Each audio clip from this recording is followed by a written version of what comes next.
मुख्यमंत्री देवेंद्र फडणवीस अर्थात देवाभाऊंनी यंदा महानगरपालिकांच्या निवडणुकीत जास्तीत जास्त संख्येने लाडक्या बहिणींना उतरवलं आहे.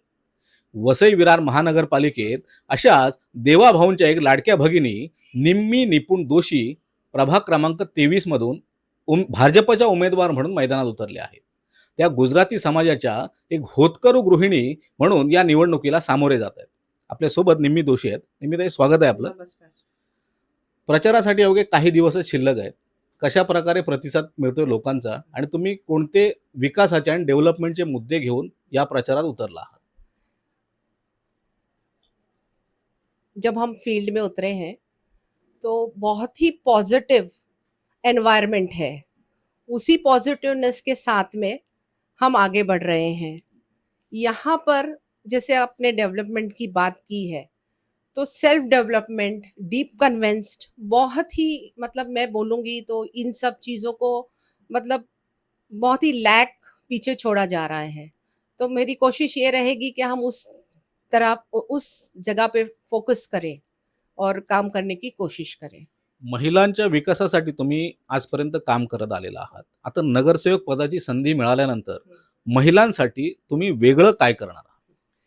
जैसे पिछले 10 सालों में हमारे यहाँ इलेक्शंस नहीं हुए, बहुत सारे पैसे और बहुत सारी स्कीमें हमारे यहाँ पर नगर पालिका में बहुत से मतलब कहाँ दब गई है या यू रियली आप लोगों को पता है. जैसे तो मेरी पूरी कोशिश रहेगी कि मैं उस तरफ बहुत ज़्यादा फोकस करूं. हर एक महिलाओं को उनकी जो भी चीज़ें हैं, रिक्वायरमेंट है, उनके तरफ मैं ज़्यादा जोर दूं और उस चीज़ पे काम करने ज़्यादा पसंद करूंगी.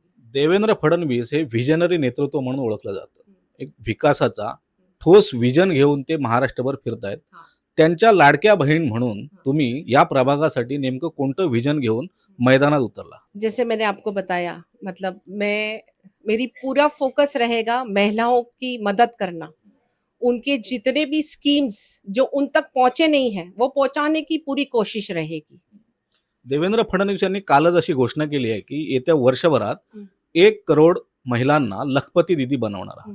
या त्यांच्या कामात तुम्ही कशा प्रकारे योगदान देणार आहात? तुमचा सहभाग कसा राहणार आहे? सीएम साहब की योजना के जो स्कीम है उनकी अभी तो 100% महिलाओं के लिए उस पे काम करूंगी. भाजप यंदा पूर्ण ताकदीने या मैदानात उतरलेला आहे. तुम्हाला काय वाटतं, भाजपचे किती नगरसेवक निवडून येतील आणि तुम्ही स्वतः किती मतांनी विजयी व्हाल असा विश्वास वाटतो? 100% हमारा ही महापौर बैठेगा और बीजेपी सरकार आएगी. धन्यवाद ताई आमच्याशी संवाद साधल्याबद्दल. तर ह्या होत्या निम्मी निपुण दोशी. देवाभाऊंच्या सगळ्या योजना महिलांपर्यंत पोहोचवताना एक नगरसेवक म्हणून सामाजिक भान राखून काम करण्याची ग्वाही त्यांनी या निमित्ताने दिलेली आहे. कॅमेरामन साक्षीसह मी सुहास शेलार, प्रहार न्यूज लाईन, वसई.